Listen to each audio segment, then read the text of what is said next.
মন খারাপের মধ্যে সকাল সকাল যদি এতগুলো পার্সেল পাওয়া যায় তাহলে আর কি লাগে বলো। ওই যে বলেছিলাম আগের ভিডিওতে, উঠলো বাই তো কটক যায়। Let's go to movie day. সকালে বেরোনোর জন্য যা তাড়াহুড়োটা না করেছিলাম তার বলার বাইরে। I am always late. কেউ যদি থাকতো তাহলে তার কাঁধে একটু মাথা দিতাম, এখন ট্রেনের কাঁধে মাথা দিতে হচ্ছে। সে যাই হোক, দেখো দেখতে দেখতে আরেকজন চলে আসলো। খুব ধস্তাধস্তি করে নেমে পড়লাম হাবড়া স্টেশন আর চলেও আসলাম বিশালে।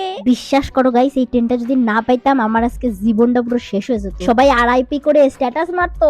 আমরা হাবড়া এসবিএস সিনেমা দেখবো, চলে এসেছি, লেট করে ফেলেছি।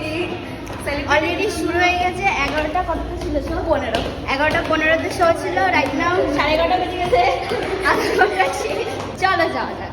এই জায়গা হয়েছে একটা বড়সড় বেলেন্ডা। দেখো হাবড়া এসবিএফ ফার্স্ট টাইম এসেছি মুভি দেখতে। আসলে আমরা জানতামই না যে লিফট কোন সাইডে ছিল, আর তাড়াহুড়োর মধ্যে লিফট না খুঁজে উঠে পড়েছি সিঁড়ি দিয়ে। এই সবার একটু এক্সারসাইজ হয়ে গেছে, কারণ অলরেডি আধা ঘন্টা পার হয়ে গেছে মুভি। আর একটা মুভি যদি প্রথম থেকে নাই দেখতে পারি, আমার পাশের সিটটা দেখে খুব মায়া হচ্ছিল। কেউ নাই, লোক করা স্বাস্থ্যের পক্ষে ক্ষতিকারক, তাও রক্ষিতই থাকবে। বাড়ি দিয়ে বেরোনোর সময় কিছুই খাই, মুভি দেখতে দেখতে ইন্টারভেল হয়ে গেল। চলে এসেছে আমাদের পপকর্ন।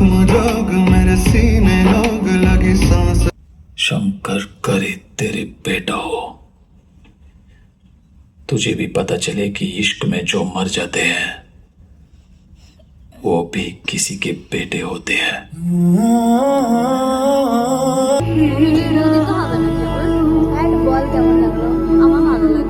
যাই হোক, মুভিটা মোটামুটি ভালো ছিল, আমারও অতটা ভালো লাগেনি। চলো আমরা বাড়ি যাব এখন। কিছু খাবো তারপরে বাড়ি যাবো। 11টার মুভি অ্যাটেন্ড করার জন্য আমরা সকাল থেকে কিছু না খেয়ে চলে এসেছি। এখন যদি অল্প কিছু না খাই না তাহলে বিশালের পাশেই ছিল একটা ছোট অর্ডার দেওয়া হয়েছিল, 2টো কম্বো, 2টো স্প্রাইট, 4টে চা। খেয়ে দিয়ে চলে গেলাম পাশে একটু ফটোশুট করতে। সুন্দর একটা সেলফি জোন করেছিল এখানে, গিয়ে ক্যাপকুট মেরে 4-5 রকমের ফটো তুলে নিই। গাইস, কোথাও কখন যাই কোনো প্ল্যান থাকে না, ঠিক আছে? হঠাৎ করে চলে গেলাম আমরা বিশালে। এনার কিছু কেনাকাটি ছিল আর কি, তাই।